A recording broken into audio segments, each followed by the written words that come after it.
ہم رسول اللہ کے ساتھ بعض سفر میں تھے۔ جب ہم مقام بدا یا ذات الجشیش پر پہنچے تو میرا ایک ہار کھو گیا۔ رسول اللہ اس کی تلاش میں وہیں ٹھہر گئے اور لوگ بھی آپ کے ساتھ ٹھہر گئے، لیکن وہاں پانی کہیں قریب میں نہ تھا۔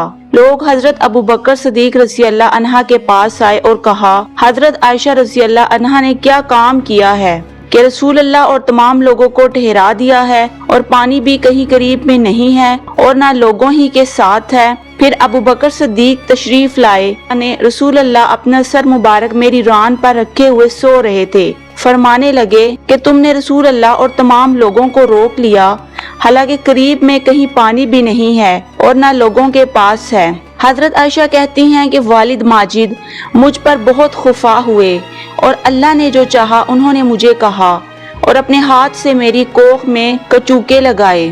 رسول اللہ کا سر مبارک میری ران پر تھا، اس وجہ سے میں حرکت بھی نہیں کر سکتی تھی۔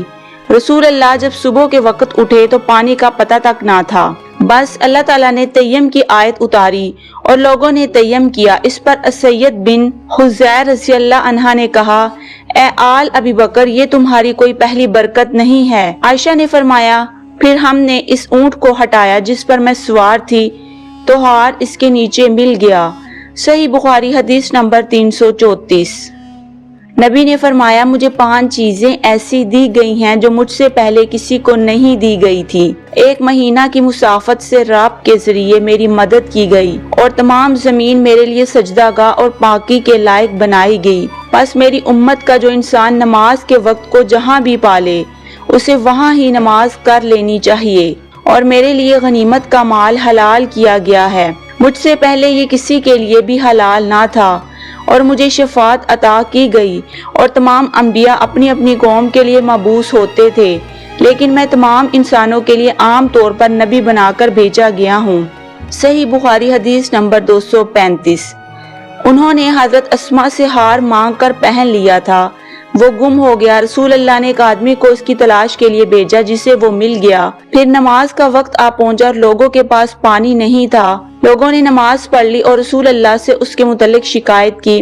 پس خداوند تعالیٰ نے تیمم کی آیت اتاری، جسے سن کر اسد بن حذیر نے حضرت عائشہ رضی اللہ عنہا سے کہا، آپ کو اللہ بہترین بدلہ دے، واللہ جب بھی آپ کے ساتھ کوئی ایسی بات پیش آئی جس سے آپ کو تکلیف ہوئی تو اللہ تعالیٰ نے آپ کے لیے اور تمام مسلمانوں کے لیے اس میں خیر پیدا فرما دی۔ صحیح بخاری حدیث نمبر 336۔ میں اور عبداللہ بن یسار جو کہ حضرت میمونہ زوجہ نبی کریم کے غلام تھے، ابو جہیم بن حارث بن سما انصاری صحابی کے پاس آئے۔ انہوں نے بیان کیا کہ نبی کریم بئر جمل کی طرف سے تشریف لا رہے تھے۔ راستے میں ایک شخص نے آپ کو سلام کیا لیکن آپ نے جواب نہیں دیا۔ پھر آپ دیوار کے قریب آئے اور اپنے چہرے اور ہاتھوں کا مسح کیا، پھر ان کے سلام کا جواب دیا۔ صحیح بخاری حدیث نمبر 337۔